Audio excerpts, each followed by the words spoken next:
conversations we've had with Tommy, and of course the wisdom that was shared earlier this morning. Around the table, each individual will get a chance to share a 2 to 3 minute story on that theme. And I encourage you, as it's going around the table, to allow what you hear to influence what you decide to share. So if you're like me, and when I'm asked, okay, share a story, my brain immediately starts worrying, what am I going to say, what am I going to say? And of course, in the process, I don't hear the people in front of me. I encourage you just to let that go and listen as deeply as you can. Because when you do, something miraculous happens. By the time it comes around to you in the circle, you're going to have your story.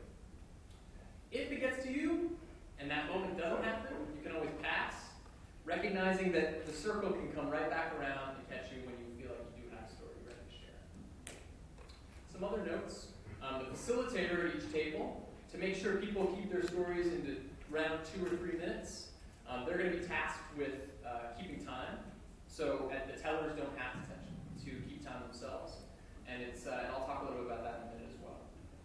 Some other things to remember in the story circle, recognizing that we're in a room with people who we may know, we may not know. We're going to honor the fact that the stories that are shared, that we all have ultimate control over what our story is.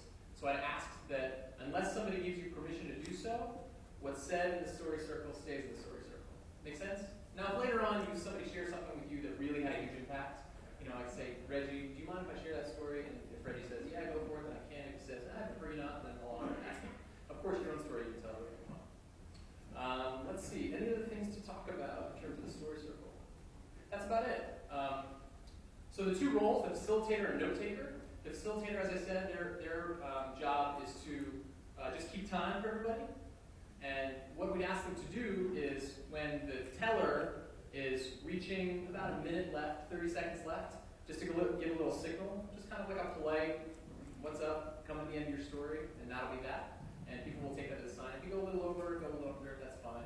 It's just to make sure things go around the circle and we all sort of stay within the same time. And the last thing I'll say about that is you might have the impulse while you're listening to one another's stories to ask a question or to add to a particular thought. Hold off on that until all the stories have been shared. At the very end, we'll have an opportunity to discuss at your tables, as well as Reggie sort of having a full discussion with the group about what we shared. We call that crosstalk, and